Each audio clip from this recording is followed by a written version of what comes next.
Welcome back to The Exchange here at our new Facebook page called Cool and Candid. This is a weekly video series we're going to be posting, and basically the goal here is to foster civil discussion about difficult issues. Today's topic is policing, race relations, and public safety. What's the way forward? And I'm going to turn it over to my friend Nikhil Kalafel to be our moderator for today. Hi folks, it's great to be back, Ben. Thanks for having me one more time. This week I'm going to be serving as a little bit of a moderator, even though I'm a very biased moderator in this case. I fall much more along the lines of what Chris is going to be arguing rather than Ben, but I'll let Ben and Chris explain their positions, and I might interject some commentary here and there. So with that, let's get started. All right, and I'll just introduce myself. My name is Ben Peterson. I'm a graduate student in political science. And I think this has been obviously a very tough couple of weeks. Lots of major events that have really forced a conversation about this issue of policing, race, public safety. Tuesday we had the memorial service for 5 officers who were killed in the line of duty in Dallas. They were keeping order at a protest, which was largely organized in response to the terrible deaths of 2 young black men in Arlen Sterling in Louisiana and Philando Castile in Minnesota. And so there are obviously, I believe President Obama is going to be holding also a discussion or involved in a discussion this evening actually. So it's obviously a thing a lot of people are talking about. You could say anyone who's watching the news is aware of. So I think it's a very important conversation we have. My perspective is going to be that the major problems that we have in American cities. That's kind of how I'll frame this. I think we definitely got crime problems in American cities.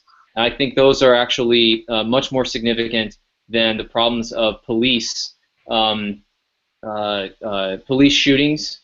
And particularly, I generally am going to disagree with the position that police are systematically targeting black Americans, particularly young black men. I think that does not align with the facts, and I also think there's a real danger of what's been called the Ferguson effect, which is that we'll get into later. But in other words, I think the most significant problems we need to deal with in American cities are related to crime and the potential for increases in crime as we go forward. So, but having said that, I am open to some of the reforms that groups like the Black Lives Matter movement have suggested. So I'll leave it there for now and turn it over to Chris.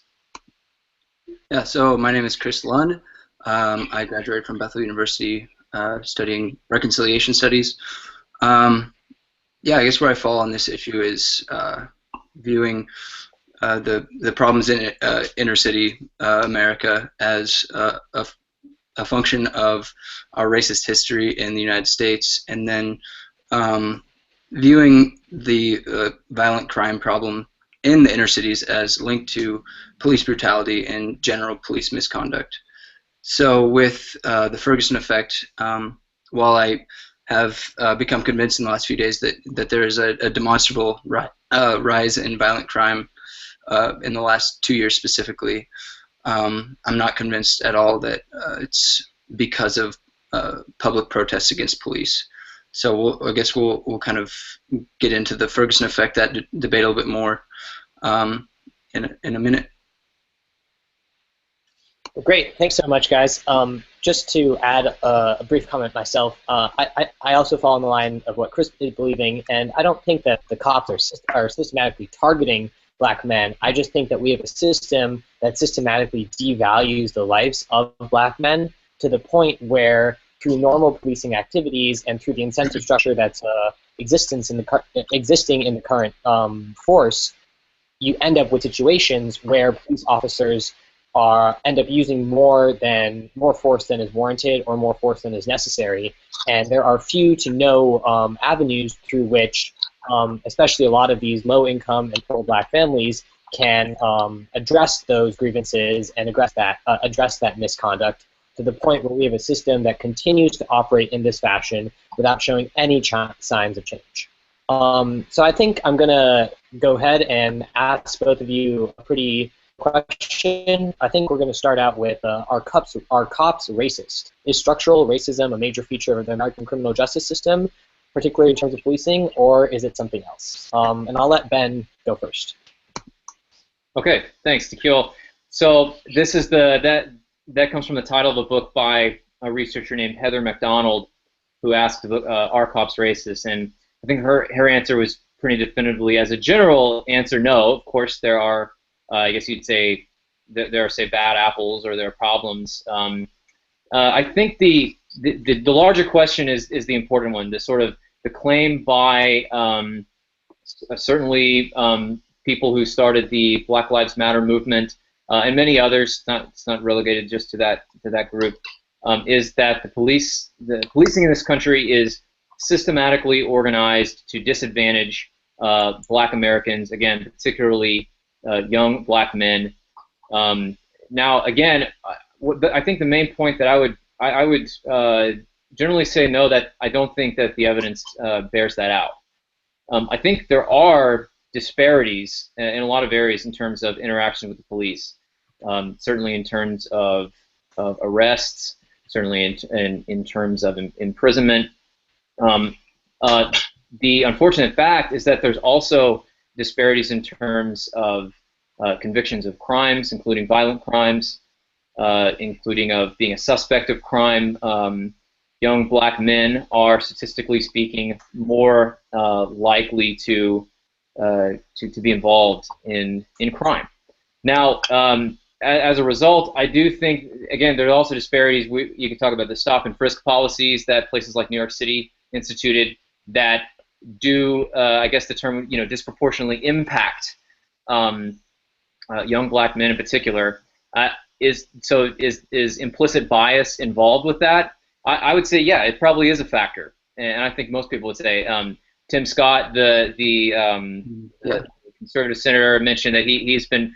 And I've talked to I know a number of people of Black men who have said this. I've been pulled over multiple times. I'm a completely law-abiding citizen, and I have no doubt that completely law-abiding citizens get sort of swept up into these practices in some cases. However, I don't think that the evidence demonstrates that studies, now particularly related to some of the high-profile shootings, particularly of unarmed Black men, that I think that, and what I think the narrative that is sort of seeping into the public consciousness is that, again, cops are systematically, regularly using lethal force against unarmed Black men in a way that they're not against, say, whites or Hispanics. And again, I would agree. The data is there's no question that there's a disproportionality.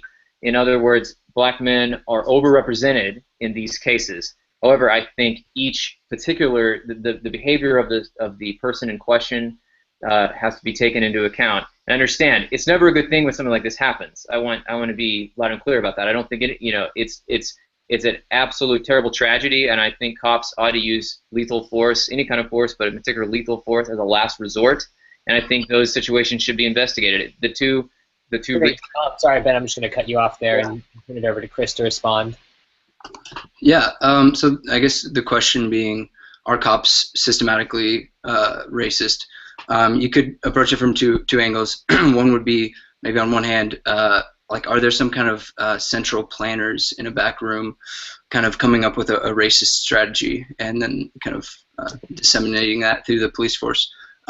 While I don't believe that that's necessarily nationwide, I think there's at least one really crystal clear example of where that actually is true, and that being Ferguson. And I can get into those kind of what the Department of Justice released on Ferguson later. But then the other hand would be, like, in reality, like on the ground, are the results of whatever we've kind of come up with, are the results having like a systematically racist kind of impact, or are kind of non-racial strategies having a racial kind of, are they playing out along racial lines? And I think the undoubted it's undoubtedly clear that they are having like a racial impact. And I want to just share one thing as an intro to Are Cops Racist?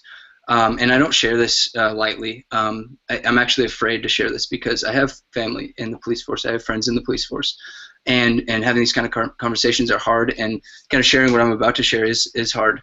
But we're not going to grow, and we're not going to progress in this society unless we're honest with some like tough truths. So, to the question of Are Cops Racist? I would say it's almost impossible. I would say it's impossible to escape implicit racial bias, especially for white Americans. That's pretty much absolutely clear in all sorts of racial research. But then I just want to kind of flesh out within the police force. This is within the last 2 years. This is just a small compilation of some things that have been released from police departments. So San Francisco Police Department was widely publicized.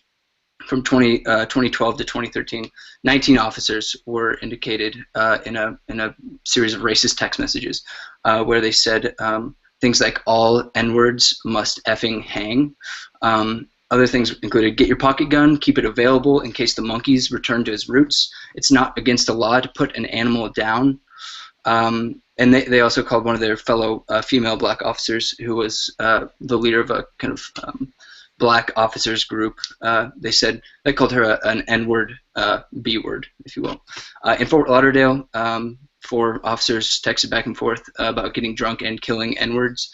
And they also filmed a promo video actually for the KKK. And that's another issue where we have police officers and police chiefs actually in the KKK.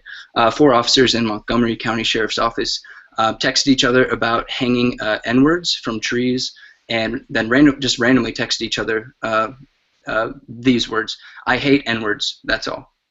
In Miami, 17 police officers shared 540 racist text messages calling other men in their department the N-word.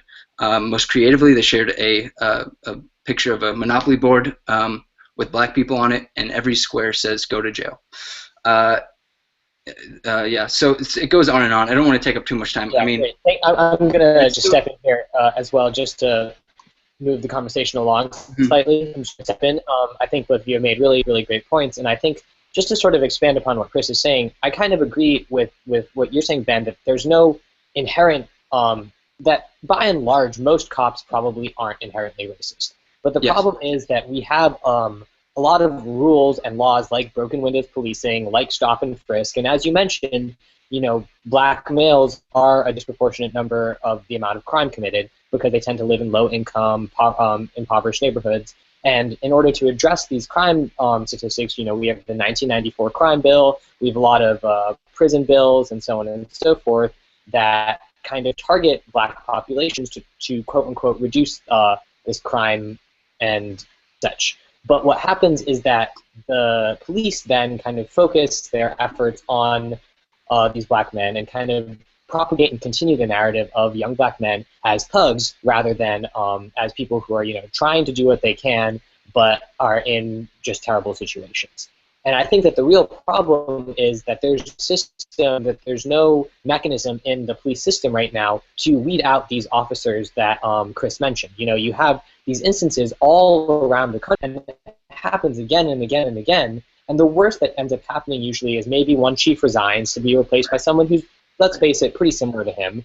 Or you have someone being placed on administrative leave, paid administrative leave, mind you, before returning to the force and coming back.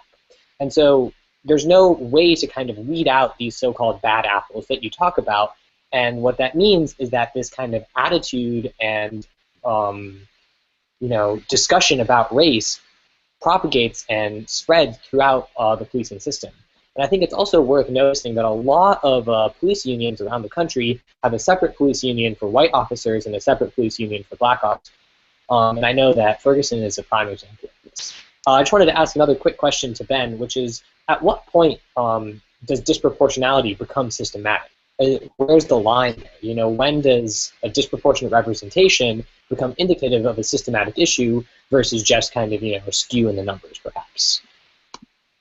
Yeah, that's a good question. I don't know that I would draw a line there.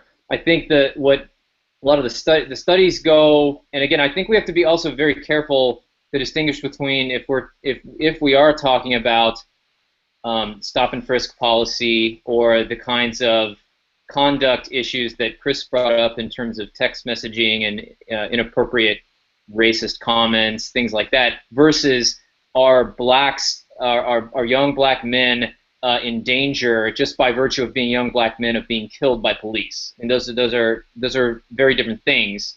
I don't agree at all that those are different things. So if you could explain why you think those are different things, that would be great. Sure, absolutely. I mean, I think those are simply a much higher order of, okay, if simply because you are black, you are very likely to be killed by the police I would think that would be a huge statement, huge indictment of the police, and I think that's sort of the narrative that I think is, again, I think is seeping into the public consciousness, which I don't think is true. Well, again, there may be exceptions. I think the cases where that does happen are rare. The two recent cases are being investigated. But you said that issue of you being more likely to die if you're a young black man and the racist attitudes and the text messages that Chris brought up are not connected. And I completely disagree about that. So I want you to make clear why you don't see those two things as connected. Yeah, I didn't say there might not be a connection. I said they are very different things. They're I just want to make a distinction there. Again, I'm not quite as sure how widespread. So to your question about what's disproportionate, at what point does disproportionality become systematic targeting or systematically racist? Is that the initial question you asked me there? Mm-hmm. Yeah. So again, I think what a lot of the studies that we have that aren't able to sort of sort out is, again, accounting for what would be systematically racist is if you have the same behaviors responded to in different ways, right? But I think it does support that. I think that I agree. I'd like to see some specific examples of that, because I think I have an article that was linked that shows it kind of compares different situations of deaths when the person is unarmed, when the person is armed and attacking, and when the person is armed, and it compares them to kind of the representation in the general population as a whole. And it shows kind of pretty clearly that there's a higher proportionality of blacks being killed in every single category. Well, yeah, that was so again, and that does not guarantee that in that situation the cop was unjustified. It proved. I agree with you that the evidence there does suggest that is the one example I've seen. You brought the one example that I've seen that suggests for the same behavior, different type of response. So I think that is. I think that's a piece of evidence. I think in terms of the others that's what I've seen. There was a recent study as well that indicated that again, a lot of these studies are using different cities, so there's no one single national study that is of all. There's another. Maybe we should move on from studies, and I guess I just want to clarify your point. So are you saying that basically you think that if you controlled for how the victim in this case reacts to the cop and responds to the cop, you would see that the numbers would balance out? I don't know. I'm saying I don't know. Most of the studies I've seen aren't able to do that, though. Okay. What they're not able to do is factor in behavior specific to each situation. And I think it really would take a drill down to each situation. And that's why we have to have a system where we investigate each allegation of police misconduct. I have no doubt that there are examples of police misconduct. I think the evidence is that in the absence of, or while we kind of go about collecting this data and collecting this evidence, what do both of you think should be done? Because in the meantime, we have the situation where black men are dying at a disproportionately high rate and nothing seems to be changing. So where do we go from here? I think we can all agree that we need to collect better evidence. So aside from collecting better evidence, what are some concrete steps or things that we can focus on right now that could save lives, both of police officers and black men? Because I think a thing that leads to the Dallas shootings and such is this kind of deep, lingering mistrust of the police officers and the police system as a whole. I've been talking for a while. I'll turn it over to Chris. What are your thoughts? Just on how to decrease police killings. Well, yeah. So just in the short term, or if there's something else you want to focus on that's related, go ahead. But basically, other than just collecting evidence, what can be done? Yeah, I guess one thing that is said over and over that does have limited impact is body cams. They've been demonstrated to decrease the use of force by police who are wearing them. I think in the short term, that's kind of that's one solution. I think moving longer term, you're going to have to start rebuilding the trust between police departments and communities. And I'm not sure if we want to go there yet. I really don't have too many like short-term solutions because all those band-aids are pretty much what, unless there's kind of like a widespread movement with a lot of white allies coming into this issue, we're only going to have short-term band-aids, and there's not going to be kind of the deep systemic change that needs to happen. And yeah, if all we can muster is kind of the political energy for the short term, things like body cameras, even the body cameras. I know in Minneapolis they come with other pieces of legislation that basically make the body cameras useless, make the footage which not public property, even though the cameras were paid for with public money. So yeah, I don't know. Nikhil, do you have short-term solutions? I guess before we move into longer-term solutions. I think the only other issue that might be relevant to bringing up is demilitarization of the police force. I think that we have seen a trend where the police force has become increasingly militarized. They have all this kind of crazy, basically war equipment. And you see, in Dallas, the shooter was taken down using a bomb, basically. Which is a tactic formerly reserved for war zones. And I think that sort of policing and such should really not be permissible and needs to be scaled back drastically because it leads to an attitude of brutality, not just to black men, but to white civilians as well. But I'll hand it over to Ben. Again, we're focusing on sort of short-term changes that can be made to either the police force, to civilian attitudes, anything, to address this issue while we wait for more evidence to be collected. Okay, so yeah, if we are talking about disproportionate numbers of unarmed young black men being killed by police, that's the specific issue we're on. Yes, I actually agree that body cams are a good idea. I think there's actually several of the reforms. Again, I don't agree with the sort of overall narrative that it seems to me that the Black Lives Matter movement is based on. But they released a 10-point, I think it's called Campaign Zero, is kind of their policy wing, and they released a 10-point sort of brief on things they'd like to see.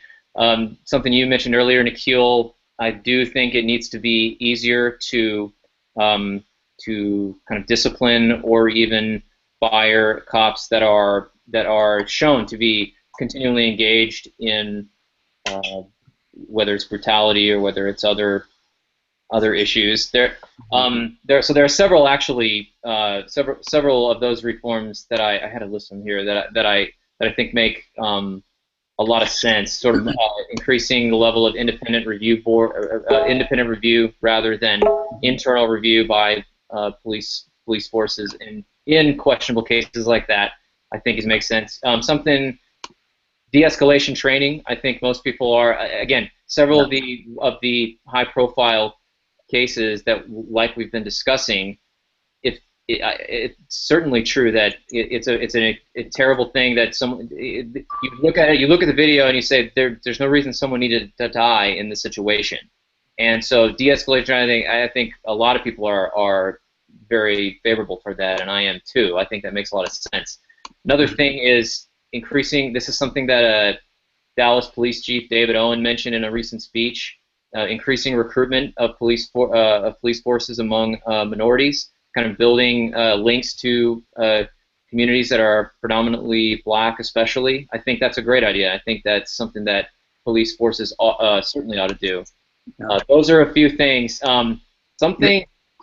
Go ahead. Great. Sorry to cut you off, Ben, but we're coming up on our 5-minute mark, and I just want to take the last 5 minutes to talk about something that you mentioned at the beginning, which is the so-called Ferguson effect. And for our viewers who are unfamiliar with that term, basically what it means is that there's some studies that show that after events like the Ferguson shooting or the recent shootings in Baton Rouge and Philadelphia, basically police are less likely to engage in proactive policing measures as well as potentially other policing measures out of fear of public kind of retribution or dislike of their tactics. And because of that, there's an increase in crime rates and an increase in homicide rates that we see in cities. And so there's kind of a direct correlation between pressure being placed on police to do their job differently and homicide and crime rates increase. And I think both Chris as well as Ben have different perspectives about this issue. And I'll turn it over to Ben first. Chris, do you want to go first? Oh, sorry. I thought you said Ben first. Yeah, so the Ferguson effect, yeah, I think there's kind of three parts of the Ferguson effect, like the Ferguson effect issue. The first one is like what is happening, and that's where Ben and I think Nikhil agree, and that's that there in the last year and a half really, starting in 2015, there's been a spike in homicide rates in specifically 10 major cities in the United States. So that would be like Baltimore, Philadelphia, St. Louis, Chicago, Houston, a number of cities. 2/3 of the spike has been in those cities. And the Ferguson effect basically says that's a result from the protests in Ferguson and just videotaping in general. One Chicago police officer has said, when I get out of my car, my job is almost undoable because there's so many cameras in my face, or I'm always being taped. That begs the question of what about your job is undoable in light of a video camera? But the second part of it is of the Ferguson effect is what has caused this spike. The spike is there specifically in these cities. What caused the spike? That's where I disagree with the position that it's from police protests and kind of just general anger towards the police or a sense of like lawlessness as police pull out. First of all, there's no, as far Ben might have something, but there's no like statistical connection, or there's no research that directly links the increased homicide rate to this this pulling out, because there's really no data other than anecdotal evidence about this this pulling out of police. But before I go into what I think is causing the Ferguson effect, if police are pulling out, if police are not doing the kind of community policing that they as part of their job, that's a staffing issue, and it needs to be dealt with as a staffing issue. If these public servants who are often heroic and noble servants, if they're not doing the job that society has tasked for them, they have this responsibility. If they're not doing it, then that's no one's responsibility other than the police departments to. I mean, it's all of our responsibility to deal with that. Second of all, what I do think is causing it. There's kind of recent, within the last 3 weeks, this has come out, a strong statistical correlation between the fragmentation of Mexican drug cartels in these major cities that is causing a spike in homicide rate. And so what this essentially is, in 2014, El Chapo was arrested, and the cartels essentially have been in turmoil ever since then. We also have a simultaneous heroin addiction, a heroin epidemic in the United States that is at historic highs. So how it's linked statistically is this. In 21 of the 25 cities that were studied that have this spike in the homicide rate have a fragmentation of the cartels. That means where there was. All right, Chris, if you could wrap it up, and we can turn it over to Ben. Where there previously was one cartel, there's 3 or more cartels now. And then if you look at these cities where there's only one cartel, the homicide rate has either decreased or stayed the same. That's, in short, the strongest statistical connection between the increased homicide rate. It's stronger than any kind of Ferguson effect research that I've seen. All right, Ben. Sure. Yeah, I do not know about the cartel fragmentation link. I don't know that I've seen either, Chris, slam dunk evidence in terms of anti-cop ideology or protest movements organized. It is for sure causative of the demonstrable high rising rates of crime we've seen in major cities. But I think the main argument is the timing, and the timing. Wait. So let me get that straight, because it sounded like you said that there is evidence somehow linking the anti-police rhetoric and the spike in homicide. Is there evidence of that, or is it the timing? Yes, I'm saying the main evidence is okay. Timing, and this is what Heather McDonald has pointed to again. She also cites a criminologist named Richard Rosenfeld, who was at first sort of skeptical of the Ferguson effect and that it was linked to this kind of anti-cop sentiment that's widespread. And again, I think McDonald coined the term Ferguson effect. So I think, and he has since said, yeah, there's something like the Ferguson effect going on. I don't think that, I'm not sure that you can 100%, it's notoriously hard to prove causation, just like in a way it's pretty hard, it would be pretty hard, I think, to prove the statement that we were discussing earlier about systematic racism, is the explanation for disproportionate impact on Black Americans. But this is, I think, the important point. The reason I think the Ferguson effect is something we should take seriously is the rising crime rates, high crime rates, and particularly violent crime, disproportionately impact in a big way Black Americans. Yep. Okay, so in 2014, there were over 6,000 homicide victims who were Black, over 50%. There's victims we're talking about. Also, high percentage of perpetrators as well. But my point is that I think that we need to take this very seriously, and that those 2014 numbers are before the spikes that we're seeing in those 10 cities which have very high Black populations. So I think this is something that we should take seriously, not just in terms of fear. I think it's something we should take seriously in terms of general public order. But again, that's another reason I think we should take it seriously.